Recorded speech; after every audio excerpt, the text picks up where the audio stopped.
Subscribe now and press the bell icon. Never miss an update.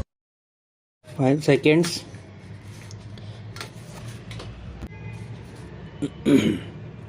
On the industrial front, emphasis will be laid on the rapid increase in industrial production through better utilization of existing capacity, improved labor relations, and better management, particularly of public sector undertakings.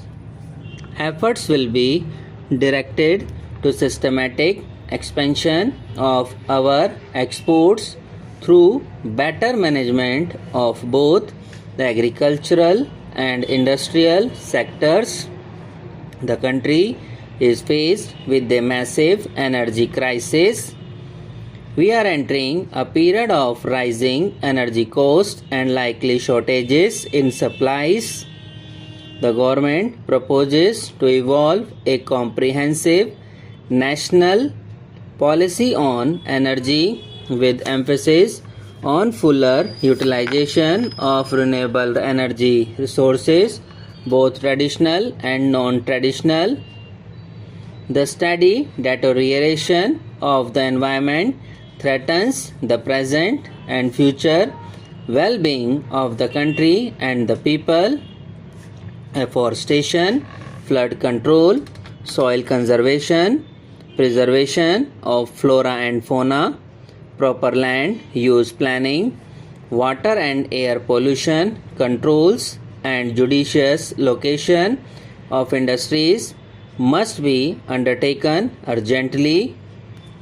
The government is setting up a specialized machinery with adequate powers to incorporate in all planned development measures to maintain the ecological balance. The role of science and technology will be strengthened.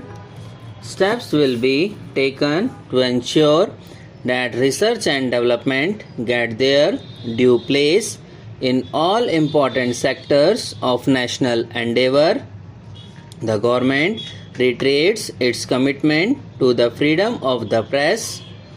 It believes in providing all possible encouragement for the development of small and medium newspapers, including those in regional languages. An independent judiciary is a necessary concomitant of the democratic process. The government is anxious that our legal system should provide speedy justice and that opportunities for securing justice are not denied to any citizen by reason of economic or other disabilities.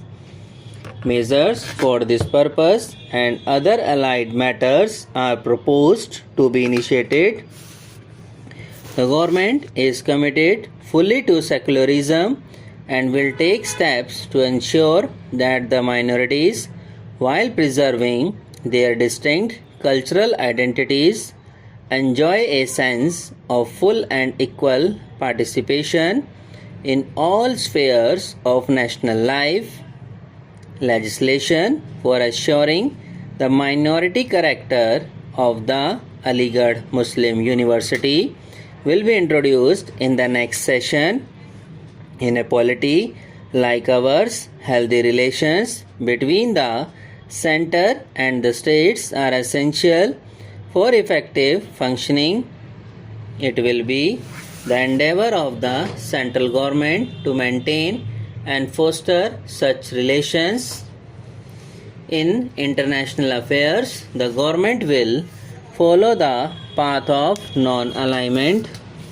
India has always stood steadfast in the independence of its judgment in the making of her foreign policy. The intervention of outside forces and the induction of armaments in the region as well as in our neighborhood have created a dangerous situation not only for ourselves but for the entire area. Recent developments in Afghanistan highlight the re-emergence of the Cold War. This is a matter of grave concern.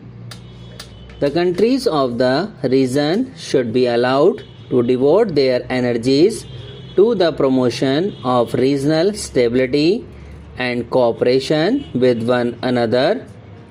The resources of the region are enormous and should be utilized for the welfare of the people there.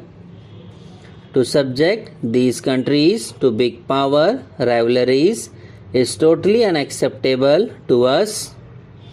The government intends to initiate consultations and action to foster cooperation for the well-being of the entire region.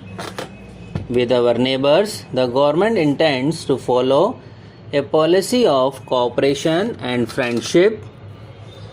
With Pakistan, our relations are in the process of normalization, and the government proposes to continue on the course set in motion by the Simla Agreement of 1972. We hope that the government's policy will be reciprocated in ample measure. Sino-Indian moves towards normalized relations, a potentially stabilizing factor, were inevitably affected by the Sino-Vietnam conflict.